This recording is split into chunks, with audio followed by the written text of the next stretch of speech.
even when it comes to India, Indian news channels, etc., they also essentially parrot the Western perspective. You will see 2-3 Indian channels that are covering geopolitics, especially the Russia-Ukraine conflict and the Taiwan angle also. They have certain reporters on the ground in the conflict zone. They are always in Ukrainian-held territory. You will never see an Indian reporter on Russian-held territory. Why don't they give us a balanced perspective? You will always see the Ukrainian perspective and the Western perspective. Why don't they give us a balanced perspective? Let's look at where the funding comes from. Putin is in survival mode. He knows that he has the entire might of the West arrayed against him. He knows that he has a very unreliable partner in Xi Jinping and the Chinese Communist Party. Russia and China are actually long-term enemies. They are long-term adversaries and very serious adversaries. But currently they are forced to cooperate because they have a bigger common enemy.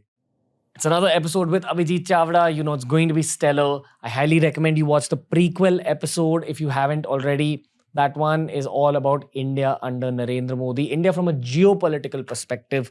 This one is a sort of October 2022 geopolitical update. Keep in mind, we recorded this podcast before the situation in Ukraine got a little more heated up. So maybe it lacks a few updates, but overall, from a global scale, all your geopolitical updates can be found in this particular episode. Of course, if it's Abhijit Chavda, it's going to be a blockbuster episode. For more episodes like this, make sure you follow us on Spotify. Every episode is available on Spotify 48 hours before it's available anywhere else in the world. AC on TRS. Let's go.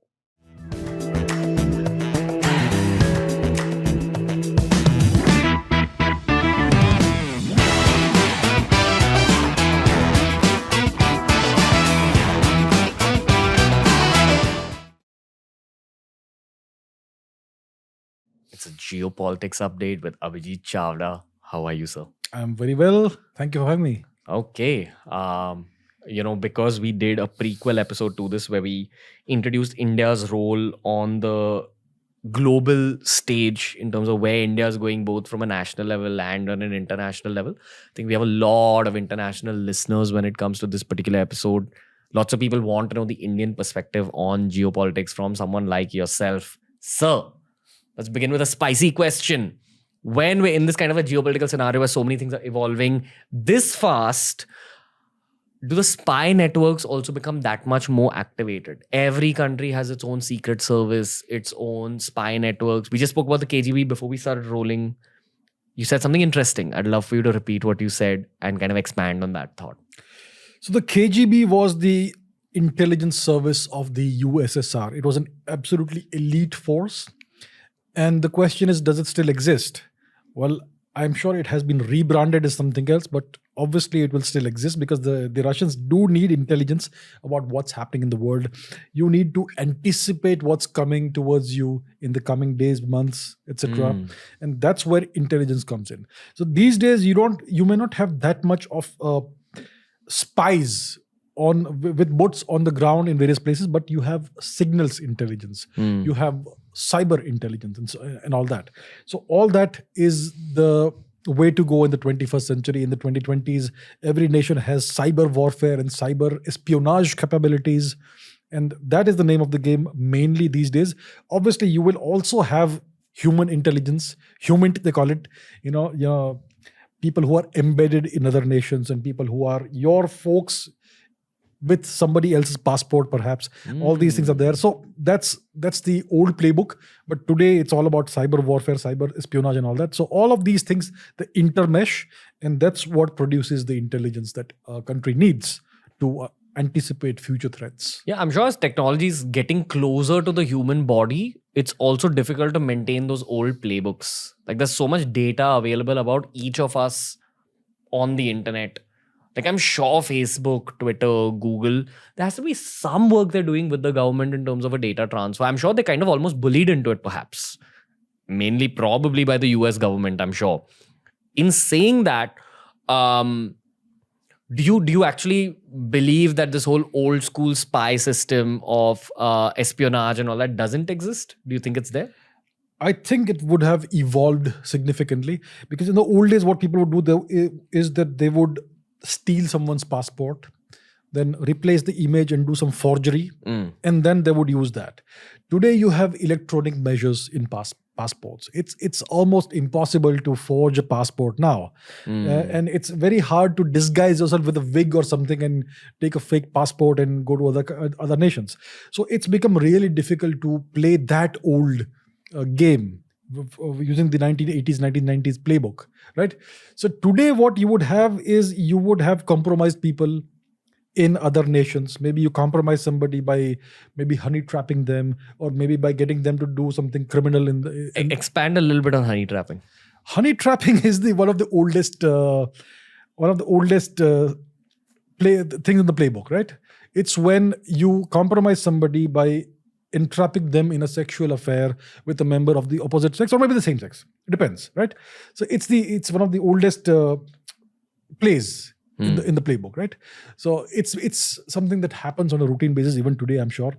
And one of the famous cases is the Israeli technician Mordechai Vanunu, who was a technician in the Dimona nuclear power plant, and he exposed Israel's nuclear secrets to the world.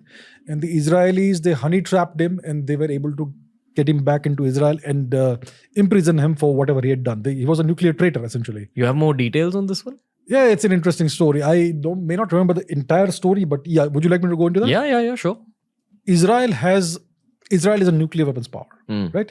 But it's always maintained this strategic ambiguity. They neither accept nor deny, they neither confirm nor deny that they have nuclear weapons.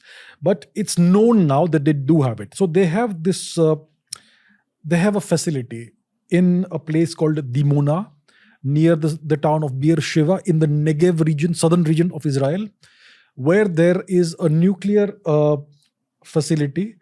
And that's where they have been producing those nuclear weapons. Most likely tactical nuclear weapons. Their stockpile would be nearly 100 possibly nuclear weapons. Most likely did this in the 1960s, 1970s. I think it was in the 1970s or 80s, somewhere around that this individual, Mordechai Vanunu, was employed as a technician over there. And I think he took photographs secretly of what was going on inside this nuclear weapons plant. And then he traveled to the West. Was it Italy? Was it the UK? Maybe the UK it was. And then he sold those photographs to, I believe it was the News of the World or one of the media outlets. Then he spent some time in Australia. He converted to Christianity. He took up the name David Crossman or something. So he was a fugitive from Israel. He was wanted by the Israelis for his treason. And eventually, the Israelis were able to honey trap him with a Mossad operative pretending to be a charming young lady. And they were able to get him out of the UK into some other European country, maybe Italy it was, maybe. And from there, they were able to exfiltrate him back into Israel, and they were able to prosecute him. Wow. Okay. How do you exfiltrate someone? I'm assuming that the lady would have told him, oh, come vacation with me in Italy. And when he entered the hotel room, there's the Israeli army just coming and getting you. Yeah, typically what you do is you kidnap somebody from some location where there is not much surveillance. Then you would typically drug them. For instance, there is a very famous case of Adolf Eichmann, who was one of the major Nazi criminals, who was hiding away, living a very nice life in Argentina. The Mossad tracked him to that place, and they sent a team to exfiltrate him. They had the choice of either Adolf Eichmann or Joseph Mengele, but they decided to take out Adolf Eichmann. So they kidnapped him, they drugged him, sedated him, and then they sent an Israeli plane on a diplomatic or some mission over there. And then they pretended like he's an Israeli who's highly drunk, and they have to carry him back into the plane. Wow. And that's how they were able to get him out. That's crazy. Wow, now we'll actually move into the geopolitical angle of this whole podcast, sir. Do you want to just touch upon where Israel is at? Because after this, we're going to do a whole Israel 101 episode because there's a lot to learn about that nation. Where does Israel stand in this whole geopolitical game of the world? Because I'm sure the listeners have heard our other podcasts. We've spoken about America, India, Russia, Afghanistan, Pakistan, Sri Lanka, and we'll be touching upon them in this episode as well. What's Israel's role in this whole game? Well, Israel is a nuclear weapons power in the Middle East. It's on the eastern coast of the Mediterranean. It has how many neighbors? It has Egypt, it has Syria, it has Jordan, it has Lebanon, and Saudi Arabia as well, in the Gulf, in the south. And it has historically had a very adversarial relationship with its neighbors. It's fought at least 3 or 4 wars with them. It's come out on top each time. It's always been this conflict about territory. It's one territory that 2 parties seek. It's the Arabs and the Israelis. And the Israelis have always come out on top. So it's a very strategically located nation in this region, very powerful nation. They have always lived under a state of siege, essentially, always under existential threat. That's why they've developed a very powerful military, very powerful cyber capabilities and all that. This is a pure intellect game? It is, yeah, in a sense, it's an intellectual game, but it's also a warrior's game. It's a warrior mentality. It's a siege mentality that we can be annihilated at any time. And we always have to be ready for that. If there's an invasion next morning, we need to be ready for that. That's the kind of Do you think the Holocaust played a role in creating this mentality in the first place? Yes, to a large extent. They made this vow that it will never happen again to us. The Holocaust and anything like that. So the Jews need their own homeland. That's what led to the creation of the Jewish homeland in Israel in 1948. And it's a very major power in the Middle East. The neighbors have tried to destroy it time and time again. It's withstood the test of time. It's obviously been aided by the West. It's the major ally is the United States. The United States has aided Israel lots of times in a variety of means, material means, weapons and intelligence and whatnot. But they also have this very powerful intelligence agency called the Mossad. They also have the Shin Bet, which is the internal intelligence agency within Israel, the West Bank, Gaza, all that. And so yeah, they are at the top of the game, and they essentially help in balancing the Middle East. The Middle East has always been in this state of strife. The Middle East crisis has been going on since the end of the Second World War, maybe the First World War. And it's essentially something that the West has engineered by creating these artificial boundaries between nations. They artificially created nations like Iraq, Saudi Arabia, and so on and so forth. So it's always unstable, and Israel kind of balances that. Why don't you talk about this lack of stability in the Middle East? Like, let's go get into this part of the podcast. What happened historically? What's happening now? So the Middle East, historically, if you go back a couple of centuries, was part of the Ottoman Empire. The Ottoman Empire was this massively powerful empire based out of Constantinople, Istanbul, and it encompassed the Middle East. It also encompassed significant parts of Europe. And the ruler was the Ottoman Sultan, the Caliph, right? Now, in the 19th century, the Ottoman Empire began becoming decrepit, weak internally, right? The steel went out of the spine. The harem and the eunuchs took over in the court, and the military affairs were left to various governors, etc. So there was this massive weakness that started creeping in. In the 19th century, the Europeans called the Ottoman Empire, they called Turkey the sick man of Europe, right? So there were all these tribal factions in the Middle East. The Hashemite faction, the Syrians, lots of the different tribal factions in the Middle East that sought independence from the Turkish yoke, from the Ottoman yoke. Why? Because everybody wants to rule themselves. The Arabs did not want to be ruled by Turks, right? It's just ethnic rivalry. It's an ethnic thing. I want to be ruled by myself. I want self-determination, autonomy, all that. And it's also about power, control, prestige, wealth, all those things. Yeah, why should they be wealthy at our expense? Let's keep our wealth for ourselves and that sort of thing. Then the First World War happened. Turkey sided with Germany. It was defeated. It was nearly partitioned and broken apart. But Mustafa Kemal Atatürk ensured that the West was defeated, and he created a smaller nation of Turkey out of it. In the second half of the First World War, the British promised the ruler of Mecca that they would support an independent Arabian nation, a Saudi Arabia, essentially, if they provided support to the British against the Ottoman Empire. So the British fomented these divisions. They old divide and rule policy. Yeah. What was in Saudi Arabia back then? Oil. But what was it as a country? Like, what was it called? There was a region called the Transjordan, there was a region called, there was a Meccan kingdom. Okay. Various kingdoms were there in this Like region. tinier countries. Smaller, yes, smaller. But they took one of these guys as their client and they promised him the entire peninsula.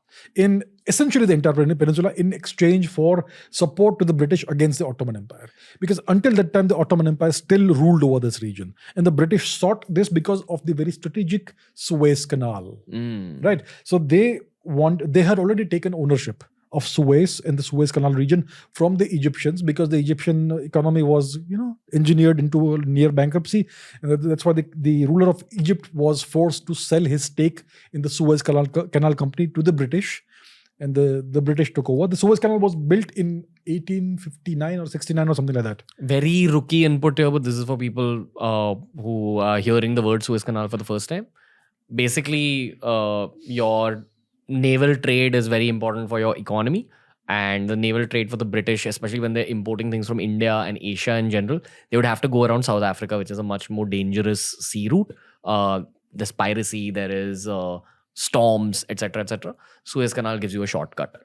So massive shortcut. Yeah, it saves money, it ensures safety, etc., etc. It's just an easier way of naval trade. Let's get back to AC.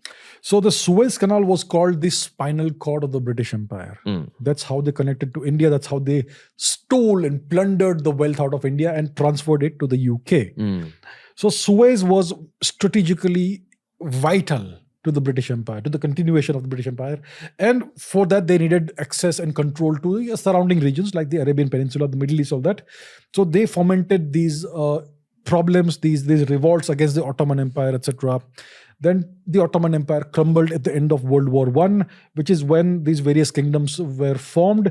So the British created this mandate of Palestine, I think they called it. And they created this artificial nation of Iraq. So Iraq is almost 50% Shia. And the Shias and Sunnis have long-standing disputes that go back almost more than 1,000 years, right? So they created this the Western powers have this tendency to create artificial nations by drawing straight lines on the map.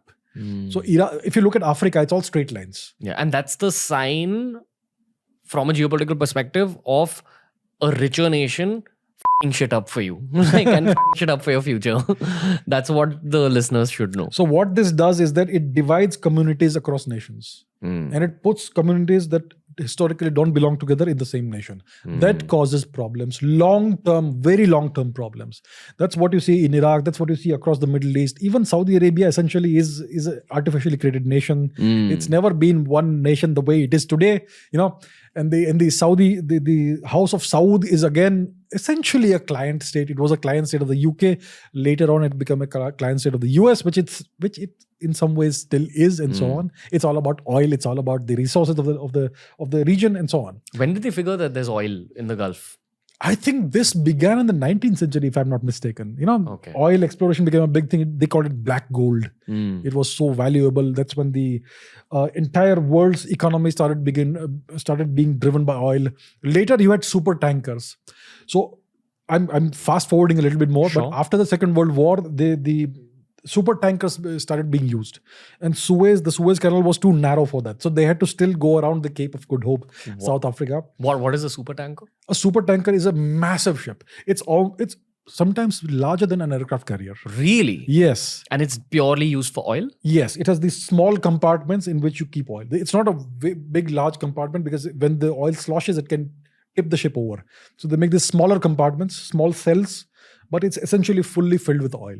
Wow. Massive ships. Okay. And that's what they used to transport oil. They also had pipelines which went through Asia, but mostly super tankers. And these super tankers eventually were made so big they could not go through the Suez Canal. So they had to anyway go through the Cape of Good Hope route. But that's an aside. So all of these things were happening. The First World War saw the fragmentation of the Ottoman Empire, the nascent creation of what would later on become Israel. And that's where all the territorial disputes started. Two communities, two sets of people seeking the same territory. It was once called the land of the Philistines. Later it was called Palestine. The British Mandate of Palestine, they started settling Jews there. After World War II, they had suffered the Holocaust and they sought a Jewish nation. In 1948, the first big problem was given to the UN, which had just been formed. Here's your big problem. Deal with it.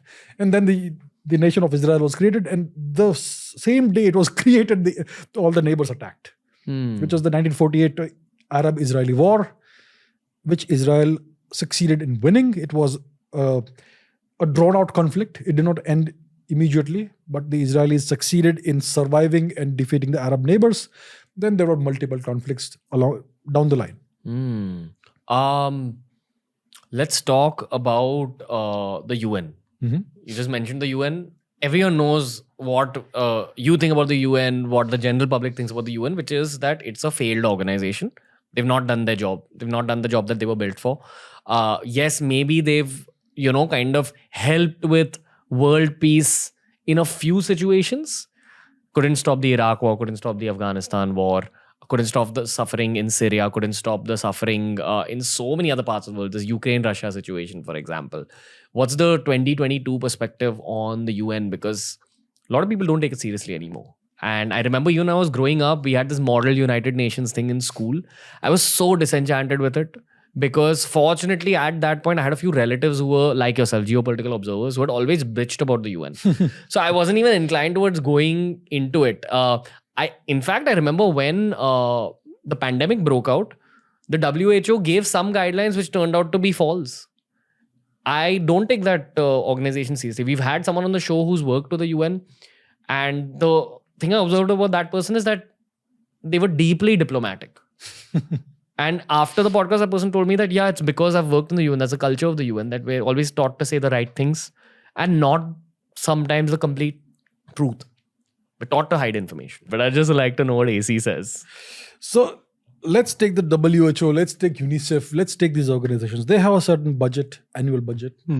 Now, how is this budget used? Let's take the UNICEF, for instance, United Nations International Children's Emergency Fund. Unfortunately, a significant slice of the budget goes into salaries of the high-ranking officials, into their hotel stays, into their travel, which is always first class, not even business class, and so on. It's like any other NGO scam. Most NGOs in India are money-making businesses. You get money and you use most of that to fund the running of the organization and the salaries and the comforts and the luxuries of the people who are running the show. Similarly, the UN also has this problem, a significant problem, that a significant percentage of the money goes into these unnecessary activities. And it's not really used in where it should be used. That's just one criticism that I can offer. But let's begin with what the UN is. It is the successor of the League of Nations. There was an organization called the League of Nations, which was created, I think, in the early 20th century. Don't quote me on that. Maybe before that, maybe somewhere around that. But we had something called the League of Nations. Now, when the Second World War started going in favor of the Allies, they created something called the United Nations, and they offered membership to anybody who declared war on Germany. So all kinds of small nations started declaring war on Germany without actually sending a single soldier there. And they all became the founding members of the United Nations. Yes. So what the UN is, represents the global geopolitical scenario and situation at the end of 1945, at the end of the Second World War. And the 5 permanent representatives, the 5 permanent seats at the UN Security Council are the 5 victors of World War II. India was offered that, but India refused multiple times for whatever reason, I don't know. Only the great magnificent Sri Jawaharlal Nehru can answer that. So China was given India's position, but and China was essentially, in a way, one of the winners of World War II because they were able to evict Japan from Chinese territory and so on. So it was the club of winners, the ones who had won World War II. And its sole purpose was to consolidate their gains, geopolitical gains and power gains. So only 5 nations got the veto power. Other nations are at the second class level, second category, second rung. These are the 5 that rule the world. And even today, they continue to rule the world, even though the geopolitical scenario no longer represents how the world was in 1945, right? So there's many nations have demanded that the United Nations needs to be reformed. It needs to reflect 21st century realities. But the ones who have the veto power keep on rejecting that. They keep on making the right noise that yes, we agree that maybe in the future we should reform, we should consider reforming the UN Security Council and so on. Maybe we should induct new nations without a veto power, that sort of thing. Just token representation and so on. So it represents an obsolete world order. It has never really worked for peace. When you have a multilateral organization, no matter what it is, whether it is the Shanghai Cooperation Organization or you have NATO or whatever, the EU or the UN, it always acts as an instrument of power projection of the most powerful member of the bloc. In the UN, it was typically the US and the USSR. And it was kind of balanced in a certain way, but overall the Western nations were more powerful. After the dissolution and disintegration of the USSR, Russia took its place, but Russia was a much more diminished nation. Yeah. So today the UN is a place where typically it's China and the US that vie for primacy. And the Chinese have infiltrated deep into the UN bureaucracy. They control a lot of the bureaucracy. They have bureaucrats and officials in all kinds of high positions. And they indulge in what is called lawfare. They create various laws, the wording of the laws, and those are typically created in such a way that it slightly benefits China every time. And you add that up over time, it becomes significantly pro-China, the entire world order. So that is what China is doing right now. And the US seems to be dropping the ball when it comes to the UN. So anyhow, the UN is currently something that represents an obsolete world order. What do you mean dropping the ball? Because the US is kind of allowing China to infiltrate deep into the UN and influence the decision making and the formulation of the language of various laws and rules and resolutions, etc. Which when you change a word to something else, it can have a significant impact on the way the world works when it comes to at the highest level in the UN. What's the why, or why are they doing that if they're actually going up against each other? There's like SmackDown versus Raw. Anyway, no man, that's a bad reference, but you know what I mean. So the Chinese have a concept called total warfare. So typically warfare was about army, air force, navy. Now we also have the space dimension. The Chinese use information in that, they have cyber in that, and they also have lawfare.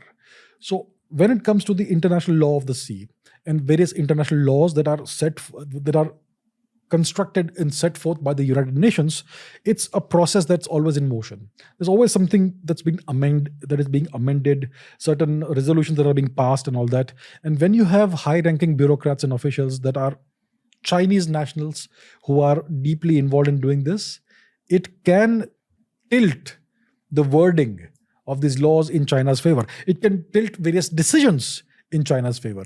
Typically, in the past, it was all English-speaking people who had these high positions. Typically, Americans or British officials or people from Norway or whatever, from the Western Bloc. Now the Chinese are taking over slowly. And the Americans have somehow allowed this to happen. They have not pushed back against this. And that's what I mean by they have been dropping the ball when it comes to this. What do you think is the reason? Like, what's the deep state thinking? All I can say is that there is a crisis of leadership in the US. Okay. They have lost what it takes to stay a world power. They are still a world power. You may have a crisis of leadership, you may have bad leaders, but you can still remain a major power for the next 100 years. Look at the Mauryan Empire. As soon as Emperor Ashok died, the empire started crumbling. Then you had his son Dashrath, then his grandson Samprati, who kind of revived the empire, and then it disintegrated within a century or so. But it was still an empire for more than 100 years after he died. Ashok was the last great emperor, and Samprati was the last good emperor. But it still lasted for a while. So the US seems to be in that decline process. They no longer have those strong leaders in place. And that's what we are seeing. It's a gradual but visible decline of American primacy and supremacy in the world. What is the future of the UN? Like in 2022, with this war happening right in front of us. What are the reasons for the war maybe? And we've discussed those on some episodes as well. I mean, it's a failure of that organization on a global scale. Why do people take their organization seriously even now? Why is it still considered a matter of prestige to be attending something at the UN? Is it just the inertia of past repute? Why is there hype about it? Even when people will listen to this particular podcast where we're talking shit about the UN, there will be that, what's it called, cognitive dissonance, where you're just like, oh, how can you talk about UN? Oh my god, like extremists talking about this global organization. But what's the truth? Like, what's going to happen over the next 10 years? I think the UN will last another 10, 20 years perhaps. It will last until the next major global power upheaval. You mean a war? Maybe a war, or maybe a complete collapse of whatever power structure we have right now. Right now, we are seeing a bifurcation of the world order.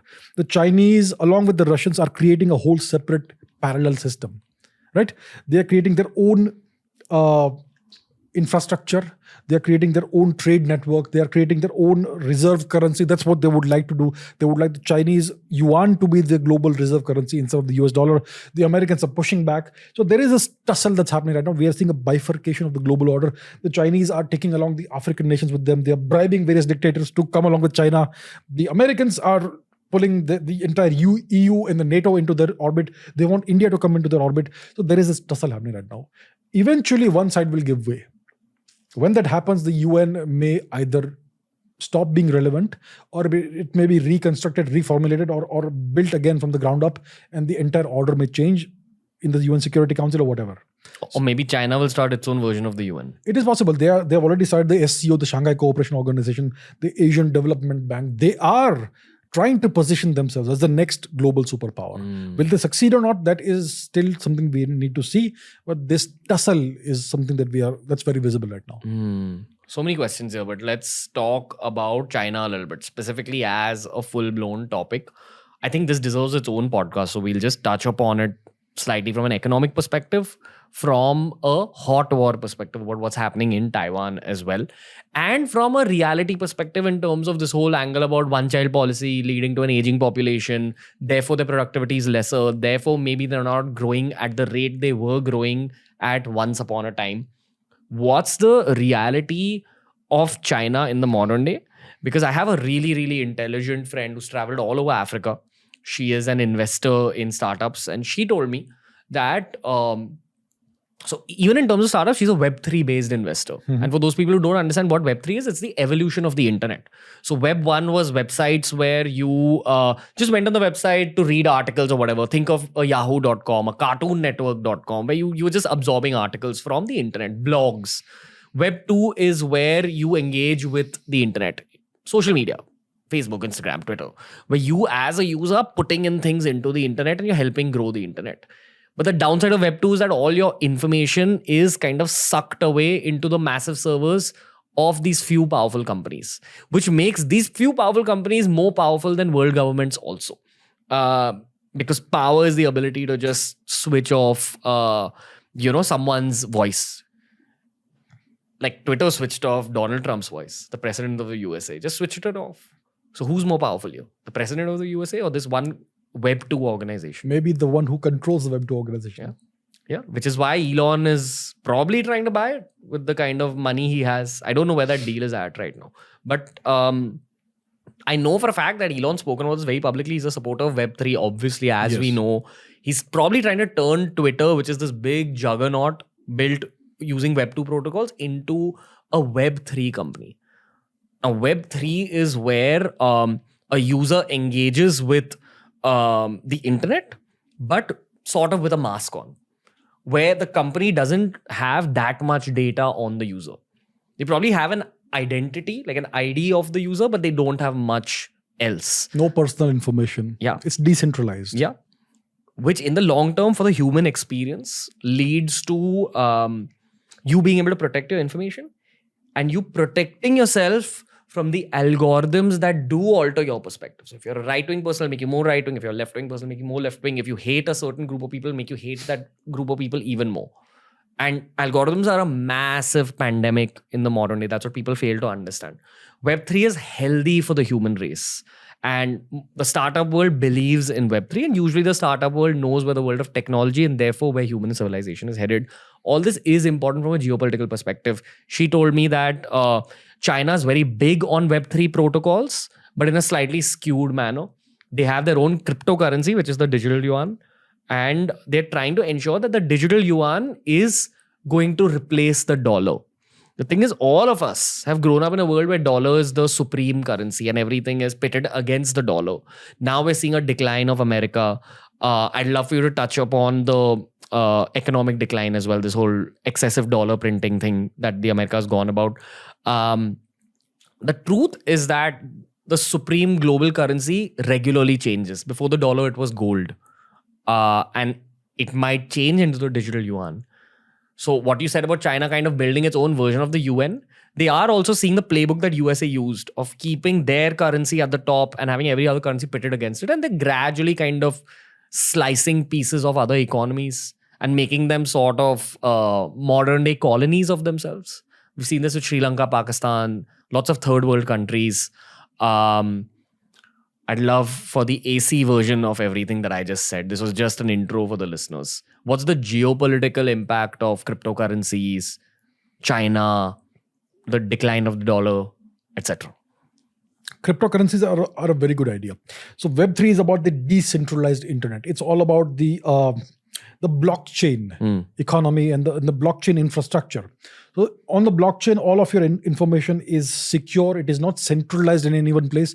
No company owns your information or your data. And when you transact with a company, let's say you have a decentralized version of Twitter, you have a blockchain version of Facebook or whatever, you don't have to create an ID and password each time on all of these various websites. You have one identity on the blockchain, and that's what you use to interact with on all the various other entities, social media, whatever companies that are built on the blockchain. Just 1 second, sir. I'm not going to explain the context here. I'm going to link one of our past videos explaining the 101 about blockchain and crypto for those people who didn't understand all these terms. Right. It's very simple, but to head into the deeper parts of the podcast, you need to have basic understanding. So we will link a YouTube video down below. AC, please continue. Right. So when you are interacting with various entities on the blockchain, you're giving information only on a need to know basis. You don't have to give extra information, right? So that's why if you have a currency that's built on the blockchain, it gives you more power. It means that one nation doesn't own the currency. It cannot switch off the faucet, the tap to the currency. It cannot arbitrarily increase the value or devalue the currency. It's all based on the market, right? So that's why cryptocurrencies are good. Now, Bitcoin is the first cryptocurrency that we know of. It's kind of been crashing of late. Cryptocurrency has been crashing of late. Then you have the Ethereum blockchain, which is built on top of the Bitcoin blockchain or the original blockchain. And the Ethereum system is actually kind of centralized. It's not truly decentralized. It's a fake decentralized blockchain. And there are problems with that. So now when you speak about the Chinese yuan, the digital yuan, the Chinese are building their own infrastructure on the blockchain, but that's going to be kind of centralized and controlled by China. So it's not truly decentralized. They're going with the trend. They're like, yeah, we're also building like a Web3 protocol. Yeah, this is like Web3. It's decentralized. But actually the power is still with the Chinese Communist Party. Yes. So there are lots of blockchain applications right now, but many of them are still not truly decentralized. Most of them are even today owned by various individuals or organizations that are typically located in Silicon Valley. And the Chinese are trying to do the same thing with their version of the blockchain infrastructure. So we are still in the Wild West days of Web3.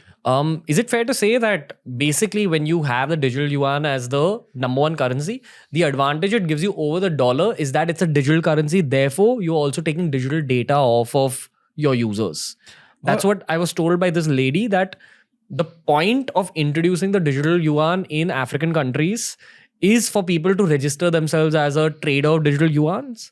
And when they register themselves, they have a lot of data on those users. And therefore, in the long term, data gives you power, which will give you control over them. So that would depend on how they are doing this. If they have their own blockchain, then you would have to register on that blockchain, which would give the Chinese the access to all the data of the users. But if it is the Bitcoin blockchain, which may be decentralized, it may be on computers all across the world, then the Chinese may not be able to control that. So it's kind of complex. It's kind of technical. There is this. There are various companies. One is Binance, which I believe is based out of China, which may be kind of based in China. It's kind of dodgy. So your data is secure only if it is globally distributed, right? If it is really decentralized. Some of these blockchain, you can create your own blockchain. You can code your own blockchain and implement it. And then if people create their own stuff on that, then you actually own their data. It's like that. So the Chinese may be doing that. I'm not exactly sure where they are and if they have created their own blockchain infrastructure and if they have the servers only in China, in which case it is not genuinely decentralized. It's actually all centralized in China. So there are these geopolitical games being played right now. If the Chinese do succeed in making the digital yuan widely accepted, then it means that they don't need, it's essentially borderless. So they can take out the data of people in the US or any other country, right? Which is kind of why India has been banning various Chinese apps, because they suck out data from Indian users and all that. So right now we are in the Wild West days of blockchain. People still don't know which blockchain is doing what, whether it is truly decentralized or not. Ethereum does look like it's decentralized, but it's not truly decentralized. And many of the blockchain applications are actually centralized in Silicon Valley. So that's where we are. So that is one of the newer geopolitical tussles that's happening. Blockchain and Web3 based. Web3 based, yes. Okay. Do you think the digital yuan will replace the dollar as the world's premier currency? What's happening with the dollar? Why don't you give a bit of context on this whole overprinting angle, etc., etc.? So what is a currency note? It's a promise. It's a promise that this, let's say $1 note has a certain amount of value. It's just a piece of paper, but if you go to the US government, you go give them that, it represents some genuine real world value. Originally, all currency, paper currency, was backed by gold, right?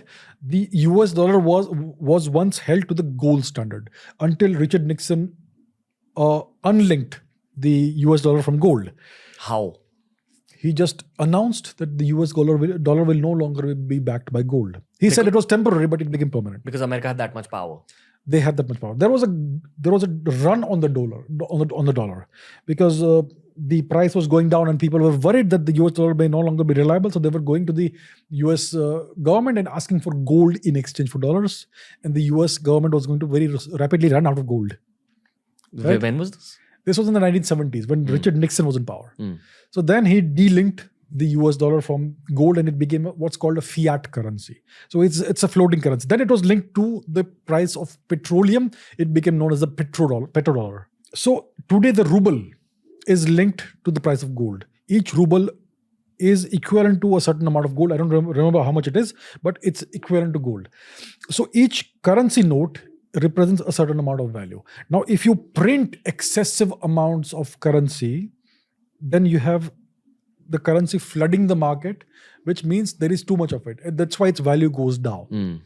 Now, the US dollar is the world's reserve currency. It's accepted everywhere in the world. You go to a shop in Mumbai, you give $1, it's going to work. People will accept it because it's something that people regard as very valuable, right? So if the US government prints lots of dollars, they can siphon away, vacuum clean the world's resources in exchange for paper money, right? Let's say they want coal from somewhere. Let's say they want to buy steel from Africa. Let's say they want to buy 1 million tons of lithium from various African countries. All they have to do is print a few dollars, give them that paper money and get lithium in exchange. It's like a very large scale con man play. It's a massive scam. Isn't it? In a sense, it's a scam. You're printing paper money and you're getting real resources in exchange for that. But when you print that much paper currency, it's going to cause the value of the currency to crash. That's called inflation. That's inflation. We are witnessing inflation globally because of this overprinting of the US dollar. That's the cost that you pay to play this conning game. Yes. So what it does is that it makes certain people very rich. But overall, the nation suffers. Who becomes rich? The ones who are controlling the economy, the deep state. Because it's literally that problem of, hey bro, if currency is printed, why can't I just print more currency and become richer? Those guys are actually playing that game. But what they're doing is they're not becoming rich. They are siphoning off the world's resources in exchange for this paper currency. So the US oligarchs, the ones who are rich, really rich, the ones who are at 100 billion plus, they are becoming richer. when the whole world's economy is kind of going down, the mega billionaires, the American oligarchs are getting richer and richer and richer. The Illuminati. The Illuminati. I don't know. But go on. Yeah, so that is the game that the US has been playing for the past 2-3 years. They have printed I think today you have 80% more US currency in circulation than you had in 2018. That's a massive amount of dollars they have printed. And that is, then the inflation and the recession is a natural consequence and outcome of that. Also, post this Russia-Ukraine war situation, it's changed the way global powers operate when it comes to money. So, because of the sanctions put on Russia, it kind of led to a whole shift in how Russia kind of trades as well. Do you want to give a narrative about how this is linked to the dollar? Because the sanctions were put on Russia to harm it. In turn, the ruble's value actually went up. Yes. So what the Americans did was they imposed every imaginable sanction possible on the Russians. And we're talking about 2022. 2022, April onwards. So when the sanctions were imposed, the price of the Russian ruble plummeted. It crashed. Then what the Russians did is they announced that the Russian ruble now has a gold standard. Every ruble is equivalent to a certain amount of gold. Versus what earlier? Dollar. Earlier it was a fiat currency just like the dollar. Ki apna hai, like you do what you want. Yeah, you could devaluate or upvaluate or whatever. But now each ruble is guaranteed to be equivalent to certain price, a certain amount of gold. That made the ruble valuable. It became a proxy for actual gold. And when something is in demand, its price goes up. So it had crashed, but then its price went higher than what it was before the invasion began. So that, I think the Russians had anticipated what the Americans were going to do, and they immediately linked the Russian ruble to the price of gold. And that's why the Russian ruble is now stronger, most likely as of today, than what it was before the invasion. So that's one of the strongest measures they were able to take, and it worked. Why don't other countries do this? Because it helps to manipulate the price of currency for your geopolitical reasons. If you want to purchase oil at a certain price, if you print more currency, then you can get a beneficial price. If your currency is valued low, then it's valuable in the import-export business. If your currency is valued high, then your exports are less lucrative and so on. So for the longest time, the Chinese kept their currency price lower than what it should have been in order to get more money from their exports and so on. So it helps if your currency is something you can manipulate, the price you can manipulate, right? So that's why they don't do it. What's the future of the dollar? If the American empire declines, then the dollar will lose value. It will no longer be considered to be valuable. Today, people covet US dollars. If this trend continues of US power declining, then soon maybe the euro could become more valuable. Maybe the ruble could become more valuable. Maybe the Chinese yuan, maybe even the rupee, who knows? There are various other combinations that are being put up now. India and Saudi Arabia may have a rupee real trade soon for gold. These various mechanisms are right now being thought about and conceived and even discussed bilaterally by various nations. So it could happen. This is economics on a very intense scale, probably a little bit beyond my current understanding. This is something I want to dive into much more going forward. But if you're actually talking about a reality where the US dollar has declined, how far do you think that is, according to your geopolitical observations, or is it unpredictable? It is unpredictable. The Americans may still be able to reverse the trend if they stop printing dollars, and if they can again ensure that their stranglehold on the oil trade does not dissipate. Right now, most of the oil trade is done in dollars, and that's why the dollar has the world's primacy. That's why it's the world's reserve currency, because until very recently, all trade in oil was done exclusively in US dollars. That is the real reason why the US dollar was so valuable. But now there are other nations that are beginning to trade in oil, maybe in euros, maybe in yuan, maybe in rupee real, maybe in rubles. There are various other mechanisms that are being created right now. If the Americans are not able to prevent that, then maybe in a decade or so, the US dollar will lose significant amount of value. Perhaps, it could happen. Stupid, rookie, but also smart question. It's an engineering-based question. Why the f*** aren't people using renewable energy? Like, why is oil still so significantly valued, or are we kind of seeing a shift in mankind's behavioral patterns? Renewable energy is a very good idea, but it is still very expensive. Okay. Let's say you want to generate electricity from solar cells, from solar panels. Solar panels, their price needs to go down significantly in order to be as affordable as, let's say, cheap coal or cheap gas or cheap oil. You're also a scientist, so I'm asking the scientist in you this. How far are we from that reality? 20 years? Maybe 20 to 50 years. Okay, that far. Okay. Because let's look at it from the hard power perspective. You have tanks, you have destroyers, naval destroyers, you have fighter planes, you have strategic bombers. Can you power them with electricity, lithium-ion batteries, or whatever battery? No. The entire technology is built upon the combustion of hydrocarbons, of oil, of kerosene, of aviation fuel. Right? In the case of ships, some other form of fuel, and so on. In the case of tanks, you need diesel, most likely.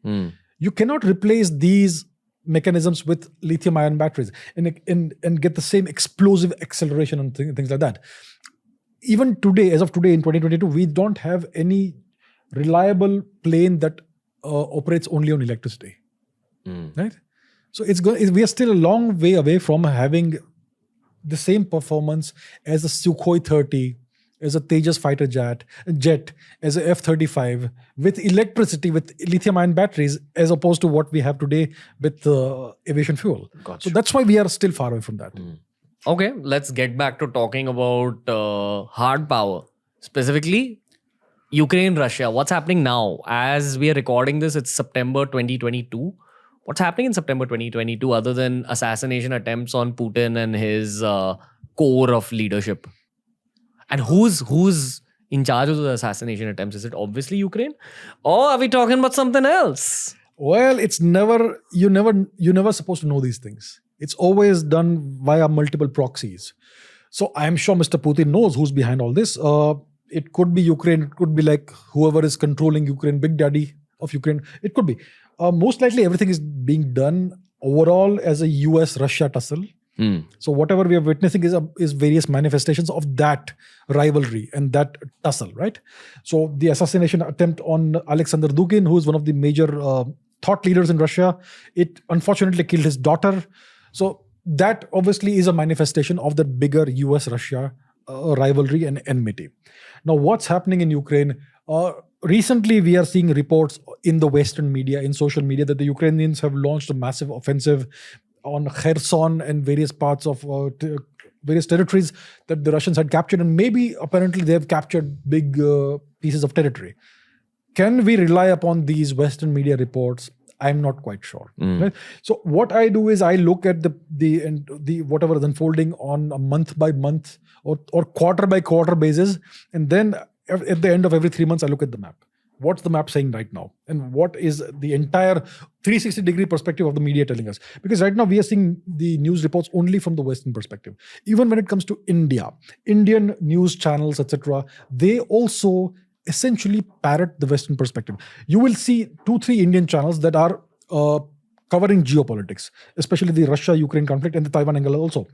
They have certain reporters on the ground in the conflict zone. They are always in Ukrainian-held territory. You will never see an Indian reporter on Russian-held territory. Why don't they give us a balanced perspective? You will always see the Ukrainian perspective and the Western perspective. Why don't they give us a balanced perspective? Let's look at where the funding comes from. Okay. So again, Follow it's the money. Follow the money. All the media outlets are financed from somewhere, by someone. Follow the money and we will know why it's happening, why what's happening is happening. Media and news today is always flavored. There is no plain vanilla news.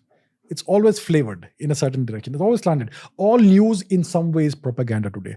And that's why it's so hard to understand what's really happening. And it's very, very hard for me to believe any one perspective.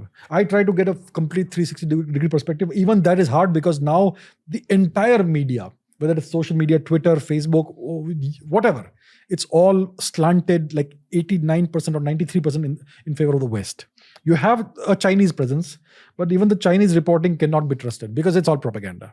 So all news essentially is propaganda. That's why you have to look at it from a three-month perspective. And you have to be obsessed with a particular subject to really know the truth. Like you don't know what you don't know. Yeah. I was talking to some friends of mine and they asked me, what's my biggest learning from my career? I said this, that we don't know what we don't know. Like we don't know who's right, who's wrong. This is all just guesswork. But what do you do in a world like this as a human being? What's your suggestion? Twitter? I would say look at every single possible source of information.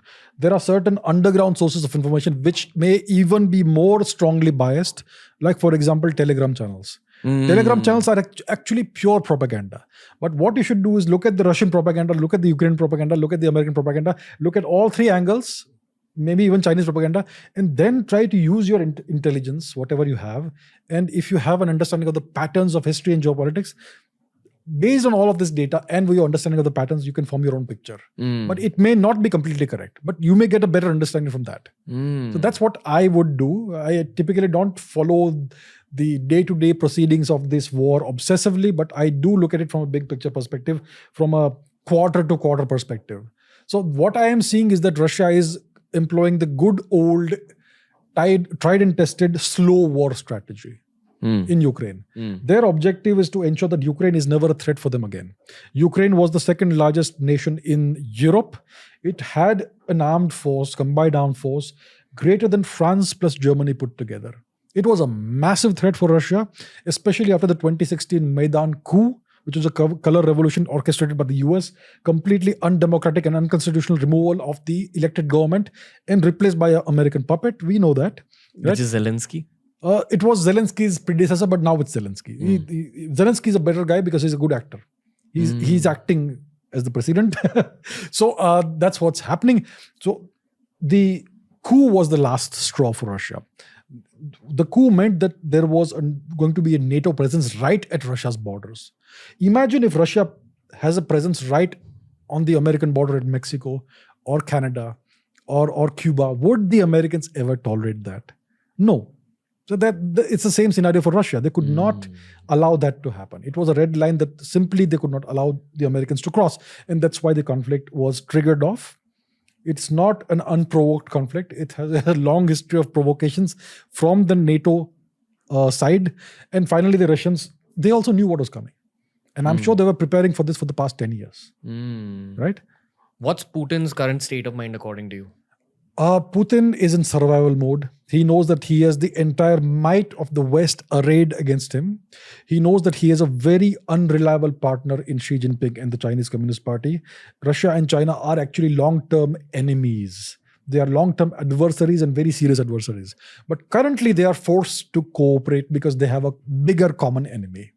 So that is Mr. Putin's perspective. He has to juggle all these problems. He has this massive existential threat. The West would like to see nothing more than Mr. Putin assassinated and Russia broken up. Right? It's an existential threat. Just the way the Israelis have had an existential threat for the longest time. So that's the threat that comes from the West for Mr. Putin. And then there is Russia, which is an unreliable partner. The Russians would also want in the long term to see Russia annihilated. The Chinese. The Chinese would also like to see in the long run, once they deal with America, they would like to see Russia annihilated. And Russia and China have nearly gone to nuclear war in the past. In the 1960s, there was this massive border issue. There were very major border clashes, bigger than what we have with China. Hundreds of soldiers died on each side. The Russians had actually decided, they had taken the decision to nuke China. It is the Americans who intervened and said that this will lead to nuclear war. We will not allow you to nuke China. And that's why the Russians did not do that. So the Americans saved China. That border issue was later resolved, but that is simply a dormant matter. The Chinese will reopen it when they feel the time is right. So Russia and China are long-term adversaries. They simply cannot coexist together. When you have a common border, you cannot be friends. What will happen if Putin actually dies? He most likely will have a succession plan. It is paramount in any empire, in any nation, to have a clear plan of succession. Because if you don't have it, it's going to lead to civil war. So he will not announce it to the world, but he will most likely have chosen at least one or two people who will most likely succeed him. And his choice will be very clear. He doesn't want to have two people who are equally strong contenders. He will have made his line of succession very clear. We don't know who it's going to be. But in case he dies, I'm sure that he will have a successor ready to step into his shoes. Okay. What's happening in Sri Lanka now? Like, small update, small historical context, and small prediction about the future from you, if possible. So Sri Lanka has been ruled by one clan, one family for the past, I don't know, close to 2 decades. The Rajapaksa family in various manifestations. There are like 3 or 4 brothers. There's Mahinda, there is Basil, there is Gotabaya, and there's one more, I believe. And then there are various relatives of theirs. There is Namal Rajapaksa, who is Mahinda Rajapaksa's son, and so on and so forth. This one family has been essentially ruling this nation, this little island, as their own personal fiefdom for more than a decade. The Tamil LTT was defeated in 2009, I believe. That's when Velupillai Prabhakaran was finally dealt with, and so on. And the whole island was then governed by the Sri Lankan government from Colombo. So this family has run the economy into the ground. The economy has essentially collapsed because of their economic policies. Then they have fled the nation. They have gone somewhere in exile. And there is now some kind of government in place. Who's the current prime minister? I don't even remember his name. Whoever he is essentially an agent of the West. And now they are taking loans most likely from the IMF or the World Bank. And when you take loans from the IMF or the World Bank, you're swallowing poison, because they're going to tell you exactly how to use the money, which means you're compromising your nation more. What do you think that how is? Like, what will they make Sri Lanka do? The policies, the economic policies will make the nation essentially sold out to the West. Okay, it'll become a colony of America. Yes, in a variety of ways. Not overtly, but covertly. But didn't Sri Lanka sell its ports to China as well? Yes, they did indulge in this diplomacy with China, the debt trap diplomacy. So what the Chinese do is that they buy out dictators. The Rajapaksas were essentially a dictatorial family. So what they do is they will give the dictator a big, massive, hefty sum of money, which actually is small in the big perspective. In exchange for that, they will take a Chinese loan which has oppressive repayment terms, which typically the country cannot afford to repay.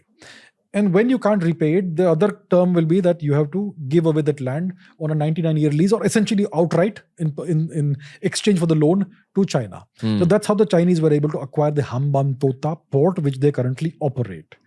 So that is the standard classic debt trap diplomacy that the Chinese employ in various parts of the world, third world, African nations, and also in Sri Lanka. So a small part of Sri Lanka is now controlled by the Chinese, the Hambantota port in the south of the country. And of course, the Sri Lankans are now taking loans from the IMF. They must have done that in the past as well. Every time you take a loan, a small amount of your sovereignty is sold to the West. That's what happens. What is sovereignty? Sovereignty means your control over the country. When Freedom. The freedom, yes. A government is supposed to have complete authority and control over whatever happens in the country. When you take a loan from the IMF, they're going to start telling you that you're going to do this over here, you're going to do this over here. This amount of money will be used for this industry. You're going to allow this much Western investment in your nation. The government may have a policy that not more than 30% of a company can be sold or can be acquired by a Western power or a Western company. But because of the IMF terms, they will allow more than 50%. That sort of thing. That's how you slowly, gradually lose sovereignty and control over your country. You know, people think that after the age of imperialism, all this has just stopped. Like colonization has just stopped, but history repeats itself, and we're at the brink of history repeating itself in terms of we are seeing modern day colonization here. Very similar to what the English and the French were doing in India in the 1800s, early 1800s, where they had their Anglo-French wars. They had those wars, yes. Yeah. So, I mean, that's effectively what's happening. But from a less hot war perspective, more economic perspective, probably in the battleground called Sri Lanka. What's the future of this country now, according to you? The country is not facing a very good future. I do not see a lot of economic growth and development in the country. And the country could be, in the future, have Chinese influence, American influence, Western influence, unless India intervenes at some point in time and bails out the whole nation, which is something we should do in the future in exchange for reintegration of Sri Lanka with India. Because Sri Lanka and India, we are the same people, the same culture, the same history, same everything. Right? So in the future, that could be on the cards. I think the Sri Lankan people would be happy to see that. Maybe we should leave it to the people of Sri Lanka. We should give them the offer. that we are offering you this in exchange for that, and it's up to them to choose to be in servitude to the West and to China, or maybe reintegrated with India. That's something that could happen in the next, a long-term future, maybe 20 years or so. But the near-term future, Sri Lanka doesn't have a very good future. It's not going to do well economically.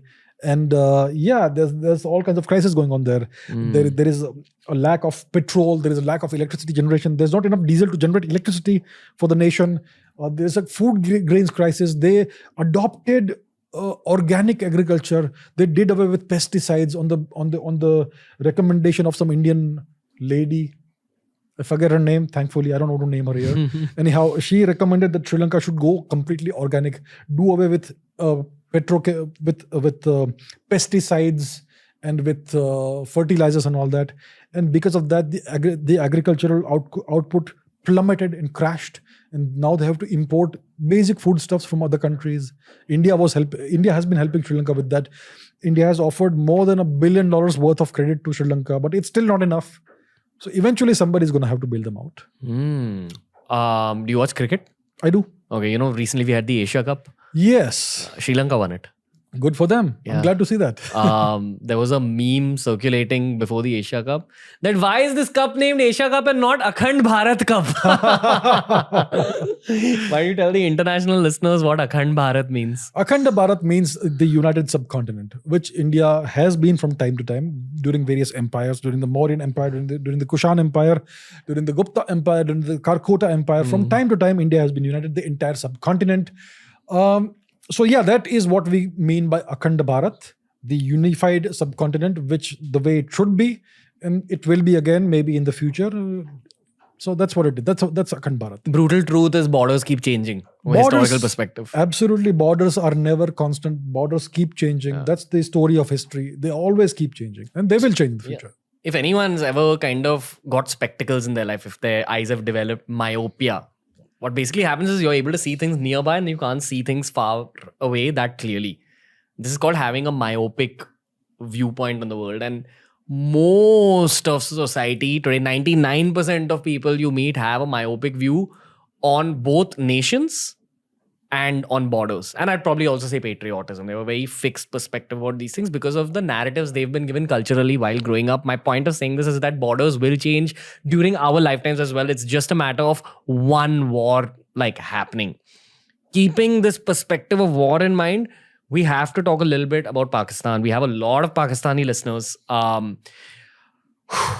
It's such a complex topic. What's happening in that country, especially with the Taliban taking over Afghanistan? I believe this economic colonization is happening in pockets in Pakistan as well through China. What's the 360-degree viewpoint? See, Pakistan's economy is not doing well. Typically, if you see Pakistan, is usually a weekend away from collapse, the economy. But it's always bailed out by the IMF or by China or by the US. Somebody keeps bailing Pakistan out. From a scientific perspective, what do you mean? You see numbers hitting a certain threshold? Pakistan has a lot of debt. It has to repay that debt. And Pakistan's GDP output, etc., is not very significant. Right? And let's make this simpler. When you say debt, they've taken loans from a lot of different entities and they don't have many exports. They have very little exports. They export almost nothing. They don't produce much of value. That's what I mean, that the annual GDP isn't significant at all. It's not even $1 billion as far as I recall. They have massive debts that they've taken from China, from the World Bank, from the IMF, if I'm not mistaken, maybe some other places as well, right? And the entire nation is run by an entity called the Pakistan Army. It's not a democratic nation. Typically, every nation has an army. In this case, you have an army that owns a nation, right? And the army has controlling interest in various businesses across the country. Whatever is produced of value in the country typically serves to enrich the generals and not the nation, not the people of Pakistan. There are so many schisms in Pakistani society, whether it is religious schisms, whether it is the brutal oppression of minorities, whether it is the regional problems. A place like Balochistan, which is so rich in resources, natural resources, but none of those natural resources are the value of that is none of it is reinvested in the province. The people are dirt poor. They're oppressed. They have been forcibly annexed into Pakistan. They had declared independence. Mr. Jinnah annexed Balochistan. You have issues in the northwest frontier province in Khyber Pakhtunkhwa. That is essentially historically Pashtunistan. It should be reunited with Afghanistan. I mean, because of the ethnic makeup of the region. You have Sindh, which has been for the longest time crying out for independence. GA Sindh movement. They have issues all across the place. So there are so many problems in Pakistan. Recently, we had these catastrophic floods from which the country is still reeling, which has devastated the country. I think more than half the country was under water for some time, and lots of people have lost their livelihoods, their houses, their lives in some cases.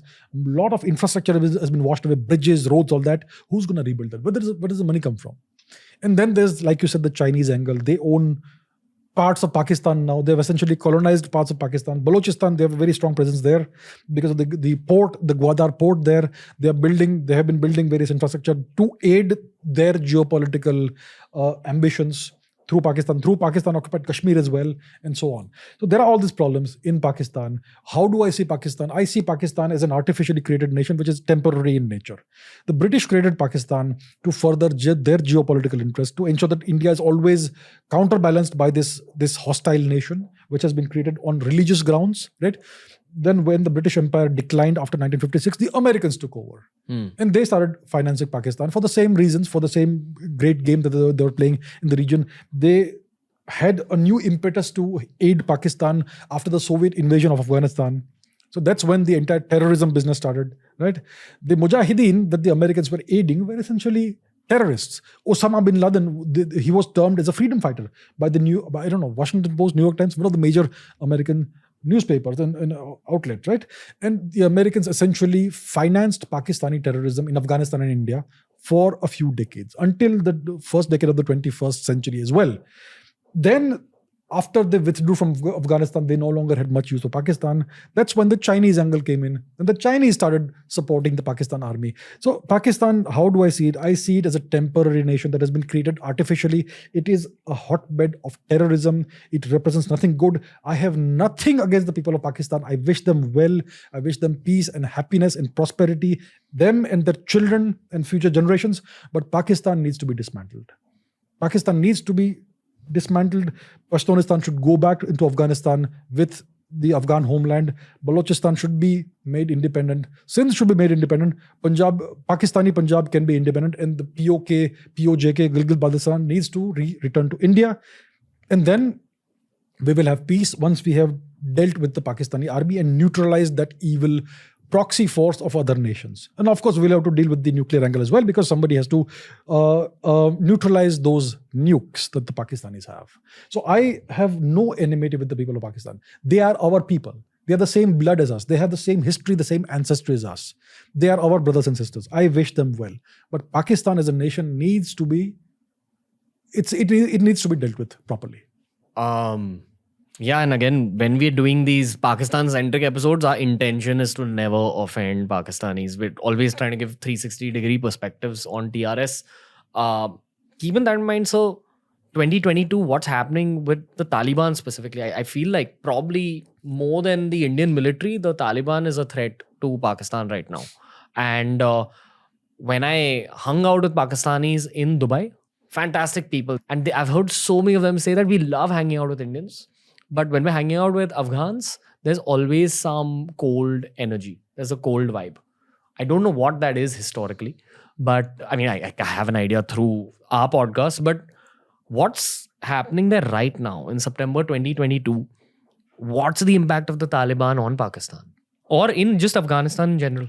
Right. So the Taliban took over power in Afghanistan in August 2021. And we had a podcast at the time about the matter. So what they have done subsequently is they have consolidated their rule and their hold over the nation. Whatever problems were there in the country, like opposition to them, they essentially have more or less neutralized that. And their intention is to rule the nation, rule Afghanistan as they see fit, as per Sharia law. And it looks like most Afghans want that. Afghans don't mind whatever law is there as long as there is law and order and relative peace. Prosperity may come later, and the Taliban seeks Indian help for that. Now, when it comes to Afghanistan-Pakistan relations, there is a massive potential for problems because there is a massive border dispute left over from the British era, right? So when Maharaja Ranjit Singh created the Sikh Empire, before Maharaja Ranjit Singh came to power, there was a period of massive oppression in northern India through the Abdali empire of Afghanistan. They perpetrated horrific atrocities in northern India, in Kashmir, all those regions. When Maharaja Ranjit Singh came to power, he evicted the Afghans from Kashmir, he freed the land, and he evicted them from various parts of Punjab, and he even conquered Pashtun territories. And that was the border of the Sikh Empire. After Maharaja Ranjit Singh died, the British very rapidly took over the Sikh Empire, and that the border of the Maharaja Ranjit Singh's empire was made the official border of India and Afghanistan by the British. And then you had various problems as a cause of that. But after the partition of India and Pakistan, that became the border of Pakistan and Afghanistan. So a significant amount of Pashtun ethnic territory became part of Pakistan. And that is the schism between Pakistan and Afghanistan. The Afghans seek to reunite that territory with their own country. The people who live in Khyber Pakhtunkhwa in Northwest Frontier Province, they wish to be reunited with their brethren and sisterin in Afghanistan. They do not feel like they're Pakistanis. Pakistan is dominated by just one ethnic community, which is the Punjabis, the Pakistani Punjabis. And everybody else resents that. So there is a simmering border dispute between Afghanistan and Pakistan. The Taliban are Pashtun nationalists. They were created by the Pakistani ISI during Benazir Bhutto's time. And the ISI always tried to put a religious angle on the Taliban, right? But the Taliban have morphed into Pashtun nationalists. And they seek redressal of the historical grievances. And that's why Pakistan and Afghanistan are not going to be friends. Every Pashtun knows that Pakistan holds Pashtun territory. And that's why there are these cold vibes and sometimes outright outbreaks of hostility and violence between Afghans and Pakistanis. So that's the deal. Specifically about Afghanistan, the Taliban, what's happening? In Afghanistan, what's happening right now? And do you think the Taliban is kind of looking outward very actively that this is going to be our next thing to do? The Taliban is still not powerful enough to actually do any damage to Pakistan. The Pakistan army is very powerful compared to the Taliban regime. They have nukes and they have air force, helicopters, all that. The Taliban doesn't have any of that. So the Taliban for the next decade, I would say, is they will want to consolidate their hold on Afghanistan. They will want to enforce and bureaucratize the rules and laws and everything. They have enforced Sharia law and whatever. That will become like the de facto overall thing. And they have modified the education system. The girls are maybe not allowed to study beyond a certain level. Whatever. There is a worldview. It's for them to rule the country in whatever way they see fit. I don't think that we have to tell them what to do. It's their business. Let them do it. So the Taliban are not powerful enough to actually pose a genuine challenge to Pakistan, but there are border skirmishes, there are border hostilities, there is firing from both sides of the border. Sometimes the Taliban takes over a Pakistani position, sometimes the Pakistanis retaliate with their air force because they have the superior power. That's what's going on. There's not going to be peace along that long piece of real estate, and in the future, who knows what can happen. The Taliban have the asymmetric advantage of being adept in guerrilla tactics and in what you would call terrorist tactics. They can do that. They are very good at that. They may in the future do that against Pakistan if the Pakistan is open to many hostilities. And relations between India and Afghanistan are kind of warm. The Indian government has been training Afghan military personnel even after the Taliban took over. Recently, I saw a news report of an entire aircraft full of trained Afghan military personnel landing in Kabul from India. Just a couple of months ago, during the Taliban regime, the Indian consulates, etc., have been opened, full security given by the Taliban. Even when Kabul fell in August last year, Indians were not harmed. Not a single Indian was harmed. Everybody was given a free passage to the airport, and every Indian was allowed to go back to India unharmed and with full security.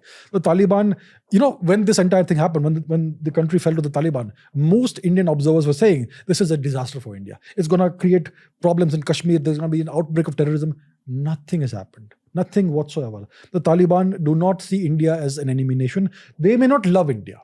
They will certainly not love India. Why certainly not love India? It's a religious thing, Okay. right? But they hate Pakistan more than India. And they have no enmity with India for the simple reason that India has invested so much in Afghanistan, not in the sense of enriching warlords and corrupt politicians, but India has invested billions of dollars in projects that help the ordinary man, woman, and child in Afghanistan. Why? Long-term goodwill and long-term. We are now reaping the rewards of that. Okay. Geopolitically, Where is India geopolitically now? September 2022. India is now recognized as a major power, not a superpower, but as a major regional power and one of the major powers in the world. It is recognized this way grudgingly. Most Western nations don't like it, but they can no longer ignore the fact that India is now something that really matters. And once India starts building a proper navy, it's going to matter even more because we overlook the entire massive real estate of the Indian Ocean. That will happen. We are now constructing various frigates, missile boats, submarines. It's happening slowly. We have to keep it kind of under wraps. But our economy is growing. The main thing is the economy has to grow. And the economy is growing. If you look at all the major economies in the world, India is the best performing major economy now. It's because of the policy decisions that the government took during the pandemic. All other Western nations did the wrong things. I cannot go into the specifics of what is wrong because I am myself not an economist. But you can see the results right now. All the Western nations, their economies are tottering. There's massive inflation, massive upsurges in the prices of energy and all that. India is doing well. India is indeed doing well. India is going to keep doing well. So India is now a rising power. It can no longer be ignored. Even the Chinese cannot indulge in any misadventure with India because they've seen what happened in Galwan. If they do that more, they're going to pay the price for that. Yeah. Right? I met some Chinese dudes recently, intelligent, nice guys. I asked them that what's your perspective on the Chinese government going to war with India? And they were like, we know our government and we were aware that it's a controlling government, etc., etc. But we're aware supremely of one thing, that our government will show its teeth but doesn't really want to engage in hot war because there's a lot to lose economically. Yes. So that is, I mean, it was just one meeting and it doesn't represent all of China. But I trust those guys because they were entrepreneurs and they were intelligent. But you have anything to say about this? The Chinese government has achieved a massive amount of progress in the past 30, 40 years. No doubt about it. They are almost a middle income nation now. They have massive manufacturing industries and all that. They have a lot to lose if they go to war with a major nation. They can lose everything they have constructed. Everything they've built in the past 40 years. You go to war with India, you're risking nuclear war. It's obviously mutually assured destruction. But only a mad person would even contemplate nuclear war with a country that's as capable as India. If you look at the armed forces, Indian armed forces are not as powerful as the Chinese armed forces. But we have the missiles, we have the delivery systems, and we have the nukes. And I think we have the fighters. We have the fighters. See, this is the 21st century. Fighters, your Josh and your martial ability is not that important as your technology. But we have the delivery systems. It's not enough to have nukes. We need to have the means to deliver them. And we do. Maybe we do have the technology, but we just don't know yet. We may not know about it. And of course, in the mountainous regions, your manpower also matters. The quality of your manpower matters, especially in difficult terrain where technology becomes redundant. So in the Himalayan region, in the Tibet region, it's typically the hardiness of your troops that matters. And Indians are really thoroughly acclimatized to the mountains, the Indian army, etc. So the Indian army may have a smaller budget than the Chinese armed forces, but our soldiers are top notch and our soldiers are better than the Chinese soldiers. So if there is any misadventure in the mountainous regions, they're gonna face a big problem like what happened in Galwan. We lost 20, they lost 80 or 100. They claim they lost only 4, but obviously it's a lie. So that's where we are, right? Even the Australians have corroborated that the Chinese lost far more soldiers than India, and they are trying to cover it up. So overall, we are in a good situation. We are a rising power. The Chinese know it. They don't like it. The Americans know it. They don't like it. Everyone knows it. But can they stop us? We better make sure they don't stop us. One last hypothetical question on this episode. If a hot war is to break out, which includes cyber war on city-based populations, which is you and me. You have a family. I have a family. I have a team. What would be your first step? When it comes to cyber war, Or hot war. Or maybe both together. well, there's not much you can do as an individual or as a person who's a family. The best you can do is, I don't know, stockpile stuff if there's a war, non-perishable foods and all that, and water, and hope for the best. As an individual, you can't really contribute to geopolitics and to warfare. You have to hope and trust that the government has got all the bases covered. I think India has got many bases covered, more than what we can see. Even the cyber bases may be covered. We don't know. You're not supposed to disclose these matters. You got to keep things under wraps. If there is a hot war, I think India will be able to defend itself and maybe even most likely take the fight to the enemy. So I think we should be pretty confident about our capabilities. One last hypothetical question. In the next 20 years, do you see borders drastically changing? Yes. That's it. That's the end of the episode. Mr. Chavda, thank you for another Geopolitics special. Thank you so much for having me. Any signing off notes for the listeners? Raise your standards. What I would like to tell the Indian population, the Indian viewers, especially youngsters, is raise your standards. Stop wasting time. Contribute to the economy, create something, and give more to society than you take from society. That's all. How do you think they're wasting their time? Most people, they do waste time, don't they? I mean, they don't invest their time wisely in personal development, in building a business, or becoming part of the workforce.